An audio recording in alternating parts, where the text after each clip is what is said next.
और एक बड़ी खबर आ रही है महाराष्ट्र के पालघर जिले के अंतर्गत आने वाले विरार पूर्व स्थित फूलपाड़ा परिसर से, जहां एक मां के हाथों नन्ही मासूम बच्ची की हत्या हो गई।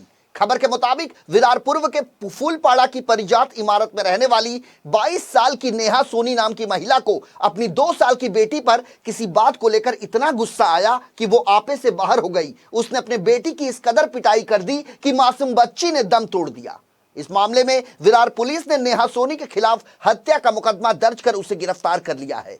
पारिजात बिल्डिंग में रहने वाले लोगों का यह कहना है कि नेहा अपने पति सोनू कुमार और अपनी 2 साल की बेटी के साथ मकान नंबर 104 में रहते थे।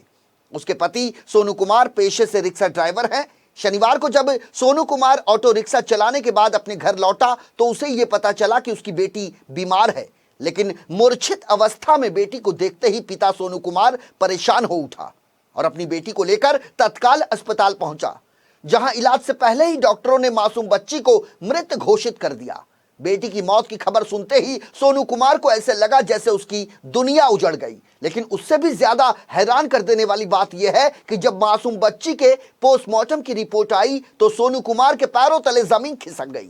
चूंकि पोस्टमार्टम रिपोर्ट के मुताबिक 2 साल की मासूम नानसी के शरीर पर चोट के 3 गंभीर निशान थे, जिससे ऐसा प्रतीत हो रहा था कि मासूम को बुरी तरह से पीटा गया है। इसलिए मृतक बच्ची की पोस्टमार्टम रिपोर्ट के आधार पर विरार पुलिस ने सबसे पहले सोनू कुमार की पत्नी नेहा को हिरासत में लिया और पूछताछ के बाद जब सच्चाई सामने आई तो पुलिस ने नेहा को गिरफ्तार कर लिया।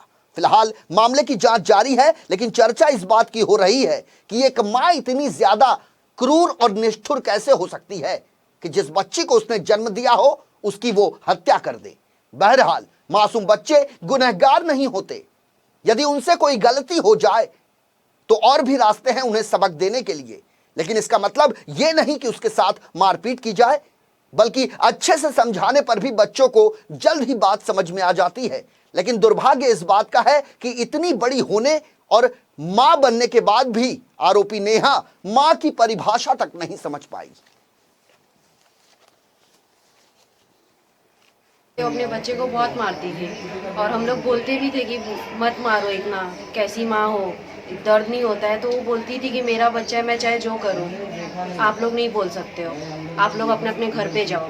हम लोग को भगा भी देती थी और मैं इतना बोलती भी थी क्योंकि हम लोग के भी बच्चे हम लोग सोचते हैं, लेकिन वो सोचती नहीं थी। और एकदम बेचारी बहुत अच्छी लड़की थी, आती थी ना हम लोग के घर पे कुछ खाने को भी देते थे ना तो भगा के लेके जाती थी और बहुत मारती थी। एक दिन का मारना नहीं था उसका, जब से आई थी ना तब से वो कंटिन्यू मारती थी और 2-2 घंटा 3-3 घंटा दरवाजा बंद करके बच्चे को छोड़ के नीचे चली जाती थी। और आदमी पूछता भी था तो आदमी को भी वो बोलती थी, पोस्ट फैशन करती थी और बच्चे लोग का कोई देखभाल नहीं करती थी। और आज भी आई थी पुलिस के साथ तो भी बोल रही थी कि मेरा बच्चा है, मैं कैसे दे दूँ अपना बच्चा, इतना ही है तो तुम लोग पालने का ना, ऐसा वैसा बिल्डिंग वाले सब फंसा रहे हैं, ऐसा ऐसा बोल रही थी। यहाँ पे 104 रूम नंबर है उनका और वो रहने के लिए भाड़ोतरी थे।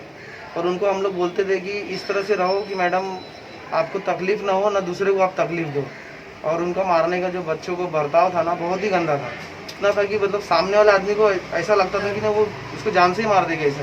तो हम उनको बोलते थे तो वो हमसे झगड़ा करते थे। उसका घर बंद था सुबह से, मतलब ये जल्दी ज़्यादा बाहर निकलती नहीं थी और निकलेगी तो दूध वगैरह लाने के लिए जाती थी, ये सब करती थी। और बाकी जब भाजी वजी लाना रहेगा तो बाकी बच्चे लोग को अंदर बंद करके जाते थे।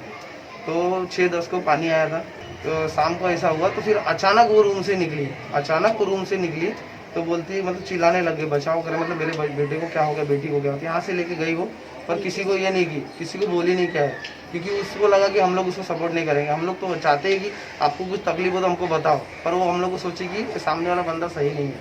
इसके लिए हम लोग से कुछ बोला नहीं, डायरेक्ट वो चली गई बाजू वाले हॉस्पिटल में। तो उधर डॉक्टर के पास गई, पता नहीं उधर से क्या हो गया, पता नहीं। फिर नीचे आई तो उसने ऑटो पकड़ के गई संजीवनी अंकुर हॉस्पिटल गई थी।